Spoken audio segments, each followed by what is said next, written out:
Hello everyone, कैसे हैं आप लोग। इंडियन पॉलिटी का ये जो सीरीज चल रहा है उसका आज हम डिस्कस करेंगे चैप्टर 7 जो है फंडामेंटल राइट्स। तो इसके ऑलरेडी 8 पार्ट जो है हम लोगों ने डिस्कस कर लिए हैं। आज इसका हम 9th पार्ट डिस्कस करेंगे।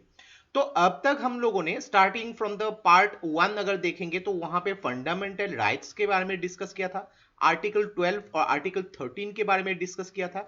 तो उसके बाद यहाँ पे 6 फंडामेंटल राइट्स में से 3 फंडामेंटल राइट्स, जो पहला जो है right to equality, then right to freedom, then right against exploitation, इसके बारे में डिस्कस किया था। और तीसरा चौथा फंडामेंटल राइट जो है right to freedom of religion.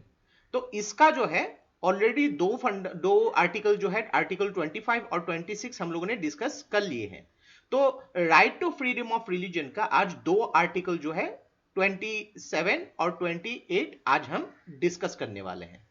तो अगर आप लोग इंडियन पॉलिटी का ये सीरीज फॉलो कर रहे हैं तो आपको पता होगा कि ऑलरेडी 6 चैप्टर्स जो है हमने फ्रॉम द स्टार्टिंग कवर कर लिए हैं। From historical background, making of the constitution, salient features of the constitution, the preamble, union it's territory, citizenship और फंडामेंटल राइट्स, ये अभी डिस्कस कर रहे हैं। तो इसके जो है ऑलरेडी 8 पार्ट हमने कवर कर लिए हैं। आज हम इसका जो है पार्ट 9 डिस्कस करेंगे। तो इसके बाद जितने भी चैप्टर्स है, जैसे कि directive principles of state policy, fundamental duties, जितने भी इंडियन पॉलिटी में चैप्टर्स आते हैं, कॉन्स्टिट्यूशन से लेके यहाँ पे जो यूनियन जो फेडरल सिस्टम हो, यहाँ पे vice president, prime minister, then state के यहाँ पे जो सिस्टम्स है, जो भी यहाँ पे कमीशन है, जो भी यहाँ पे सिस्टम है, गवर्नेंस है, सब कुछ हम लोग डिटेल में डिस्कस करेंगे।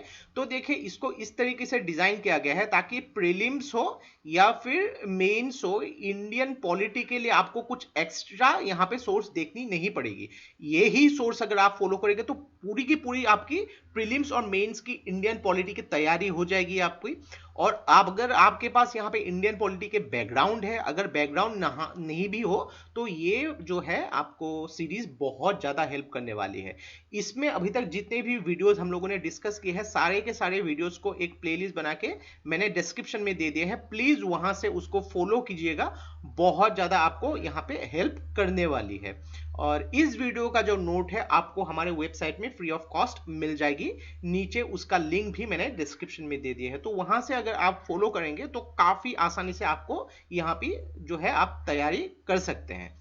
तो अगर इससे पहले अगर आप लोगों ने हमारे चैनल को अब तक सब्सक्राइब नहीं किया है तो इसको प्लीज सब्सक्राइब कर लीजिए, ताकि आने वाले ऐसे ही वीडियोस के नोटिफिकेशन इसी तरह आपको मिलते रहे।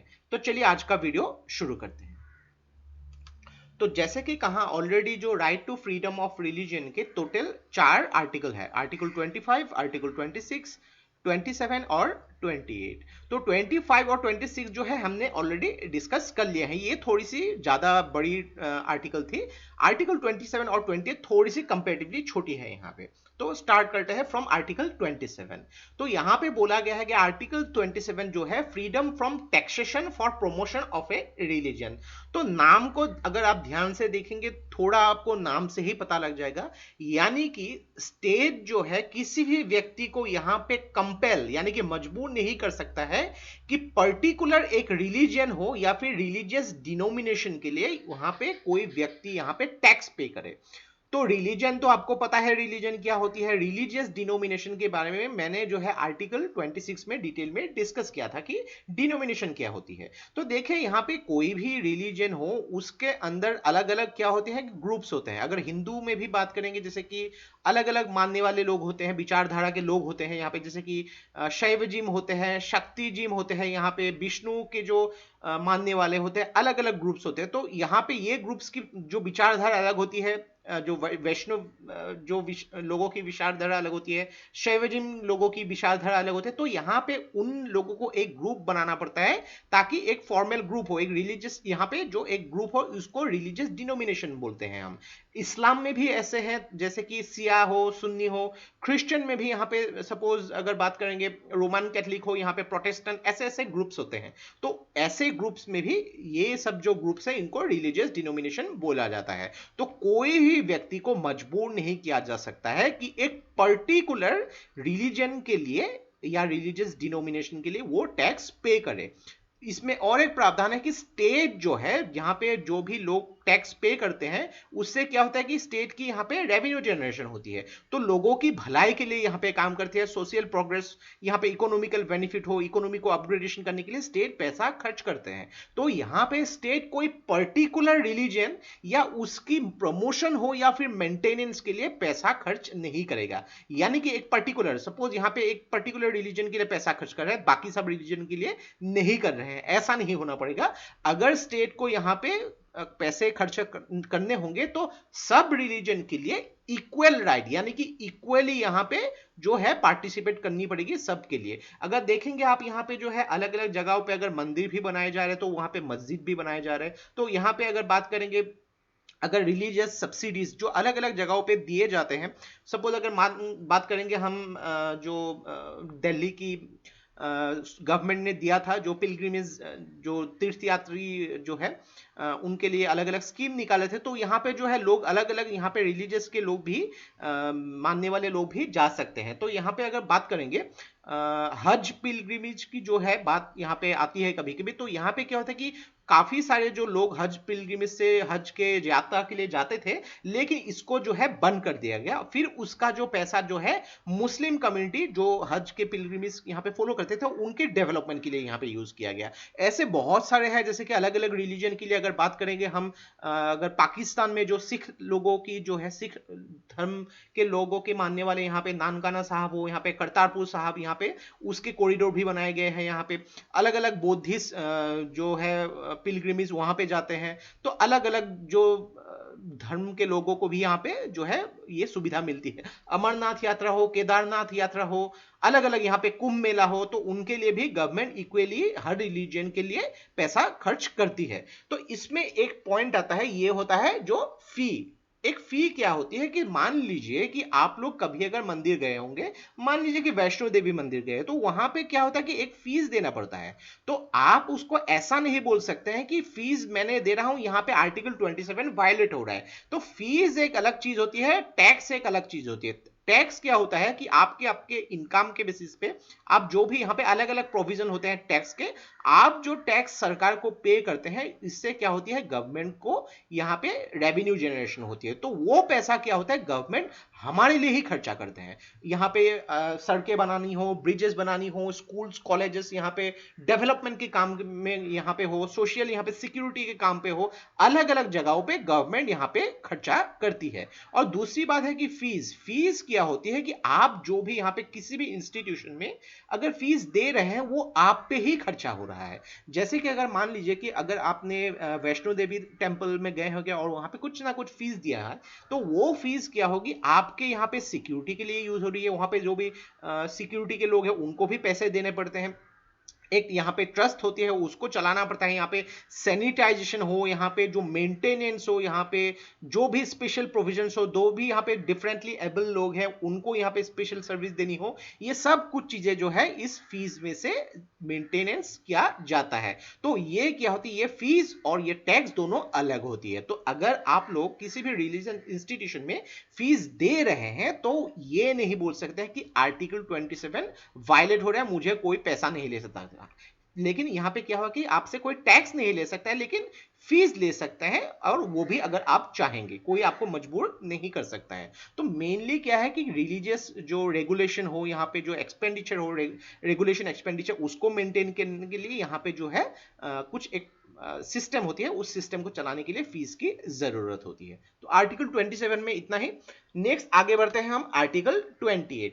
तो आर्टिकल 28 में क्या बोला जाता है, freedom from attending religious instruction, यानी कि एक जो एजुकेशनल इंस्टीट्यूशन हो जो स्टेट चला रहा है, तो इस एजुकेशन इंस्टीट्यूट में क्या होगा कि किसी भी तरह का जो है रिलीजियस इंस्ट्रक्शन नहीं दी जाएगी, चाहे वो किसी भी धर्म के जो इंस्टीट्यूशन हो। तो यहां पे देखिए बहुत ध्यान से देखना पड़ेगा, एक रिलीजियस एक जो एजुकेशनल इंस्टीट्यूट, चाहे वो मद्रासा हो या फिर संस्कृत तोल हो, वहां पे आप रिलीजियस इंस्ट्रक्शन दे सकते हैं, लेकिन उसको क्या कर सकते हैं स्टेट जो है उसको सिर्फ एडमिनिस्टर करेगी। यहाँ पे इसको चलाने के लिए जो चलेगी एक ट्रस्ट की मदद से चलेगी, यहाँ पे अलग से खर्चा होगा। स्टेट जो है यहाँ पे पैसे खर्च नहीं करेंगे, सिर्फ एडमिनिस्टर करेगा। तो ऐसे जगहों पे जो है रिलीजियस इंस्ट्रक्शन अलाउड है। लेकिन अगर पूरी की पूरी यहाँ पे पेमेंट जो है जो स्टेट दे रही है, उसके जो टीचर्स के जो खर्चे हैं, यहाँ पे स्कूल के जो खर्चे हैं, एवरीथिंग अगर स्टेट पे कर रही है, तो उस एजुकेशनल इंस्टीट्यूट में रिलीजियस इंस्ट्रक्शन जो है ये अलाउड नहीं है। तो यहाँ पे देखिए अलग अलग ट्रस्ट होते हैं, यहाँ पे रिलीजियस इंस्ट्रक्शन होती है अलग अलग सिस्टम के जरिए। मद्रासा और संस्कृत तोल यहाँ पे जो है किए जाते हैं, अलग अलग जो रिलीजियस इंस्ट्रक्शन दिए जाते हैं। तो इसके हिसाब से अलग अलग जो एजुकेशनल इंस्टीट्यूट को 4 डिफरेंट टाइप में डिवाइड कर सकते हैं। क्या है? पहला टाइप क्या है कि होली मेंटेन बाय स्टेट, यानी कि जो गवर्नमेंट स्कूल हो, गवर्नमेंट कॉलेजेस हो, जो पूरी की पूरी जो है स्टेट के जरा जो है मेंटेन किया जाता है, तो वहां पे जो है रिलीजियस टीचिंग अलाउड नहीं है। तो दूसरा यहाँ पे जो एक पार्ट है, ये जो है टाइप है, तो इसमें जो है स्टेट सिर्फ एडमिनिस्टर करता है, लेकिन उसको एस्टेब्लिश किया गया है या चलाया जा रहा है किसी एंडाउमेंट और ट्रस्ट के अलावा। तो इसमें जो है रिलीजियस इंस्ट्रक्शन अलाउड है, चाहे वो मद्रासा हो, तो संस्कृत टोल्स हो, यहाँ पे अलाउड है। रिकॉग्नाइज बाय स्टेट, मतलब यहाँ पे स्टेट ने उसको रिकॉग्नाइज किया जा रहा है, लेकिन यहाँ पे अलग ट्रस्ट के जरिए यहाँ पे चल रही है, तो वहां पे रिलीजियस इंस्ट्रक्शन जो वॉलेंटरीली है, वॉलेंटरीली किया जा सकता है। या फिर किसी किसी इंस्टीट्यूट्स में जो है स्टेट फाइनेंशियल एड भी देती है या फिर अलग अलग एड भी प्रोवाइड करती है, तो ऐसे इंस्टीट्यूट्स में भी जो है जो रिलीजियस इंस्ट्रक्शन वॉलंटरीली दिया जा सकता है। तो यहाँ पे देखिए कि किसी भी तरीके, इसका मतलब यह है कि देखिए अलग अलग पहले के जमाने में अगर आपने मेडिएवल हिस्ट्री पढ़े होंगे तो वहां पे आपने सुना होगा जिजिया कर। तो यहाँ पे अलग अलग ऐसे कर देने पड़ते थे, टैक्स देने पड़ते थे अलग अलग धर्म के। अगर आपने यहाँ पे इस्लाम धर्म से बिलोंग नहीं करते तो ऐसे ऐसे जो है टैक्स देने पड़ते हैं। तो उस टाइम में क्या होता था कि जब संविधान की जो कॉन्स्टिट्यूशन के जो फ्रेमर्स थे, उन्होंने बहुत ध्यान दिया कि देश में कोई भी धर्म हो, उनको किसी भी रिलीजन फॉलो करने के लिए कुछ भी टैक्स की जरूरत नहीं है देने के लिए। तो कोई भी उनको मजबूर नहीं कर सकता कि आप एक पर्टिकुलर रिलीजन के हो और आपको यहां पे टैक्स देनी पड़ेगी। ऐसा सिस्टम को खत्म करने के लिए ये आर्टिकल्स जो निकाला गया था, ताकि हर धर्म के लोगों को यहाँ पे इक्वली प्रोटेक्शन मिले, इक्वली राइट्स मिले। और इसमें जो है सरकार ताकि यहाँ पे जो है या फिर स्टेट जो है यहाँ पे ताकि लीगली यहाँ पे हर रिलीजन को यहाँ पे इक्वली ट्रीट करे, किसी भी रिलीजन के साथ डिस्क्रिमिनेशन ना हो, तो उसका भी प्रावधान यहाँ पे मेंशन किया गया है। तो इसी के साथ हमारा जो चौथा फंडामेंटल राइट है, जो कि है right to freedom of religion, इसमें खत्म होता है। तो जो भी यहाँ पे बुक्स मैंने रेफर किए हैं, इंडियन पॉलिटी बाय लक्ष्मीकांत, आप जो 6th एडिशन अभी फॉलो कर सकते हैं, वो मार्केट में आ चुकी है। इंडियन पॉलिटी बाय लक्ष्मीकांत के जो ऑब्जेक्टिव बुक है, प्रीलिम्स की तैयारी करने के लिए बहुत ही अच्छी बुक है, इसको फॉलो कर सकते हैं। Then Indian polity by governance, ये बुक काफी एक छोटी बुक है, आप एज ए रिविजन के हिसाब से इसको यूज कर सकते हैं। बहुत ही अच्छी बुक है, छोटी सी बुक है, यहाँ पे क्रिस्प नोट्स के हिसाब से आपको यहाँ पे मिल जाएगी चीजें। देन अगर बात करेंगे इंडियन कॉन्स्टिट्यूशन के बारे में, अगर डिटेल में जानना चाहते हैं तो डी बसु का जो कॉन्स्टिट्यूशन ऑफ इंडिया, ये बुक भी आप फॉलो कर सकते हैं। मेंस में कुछ कुछ चीजें जो है आपको डिटेल्स में जानने के लिए, आर्टिकल्स हो, अलग अलग प्रोविजंस के बारे में जानना है, तो आप कॉन्स्टिट्यूशन ऑफ इंडिया इसके बारे में डिटेल में जो है जान सकते हैं। सारे के सारे बुक्स के लिंक मैंने डिस्क्रिप्शन में दे दिए हैं, वहां से आप उसको फॉलो कर सकते हैं। अगर आप ऑनलाइन परचेज करेंगे तो इसमें आपका डिस्काउंट भी मिलेगा, मनी और टाइम दोनों की ही बचत होगी। तो नेक्स्ट जो पार्ट है, पार्ट 10 में हम डिस्कस करेंगे कल्चरल एंड एजुकेशनल राइट्स। तो see you in the next video. और ये वीडियो अगर आप लोगों को अच्छा लगा, इसको प्लीज लाइक कीजिए, इसको सब्सक्राइब कीजिए, उसको शेयर कर दीजिए, क्योंकि ऐसे वीडियोस बनाने के लिए हम लोग को बहुत ज्यादा मेहनत और रिसर्च की जरूरत होती है, और आप लोग का सपोर्ट हम लोग को बहुत ज्यादा इंस्पायर करता है और भी हार्डवर्क करने के लिए। तो आज के लिए बस इतना ही। देखते रहिए study rise. Take care, thank you and जय हिंद।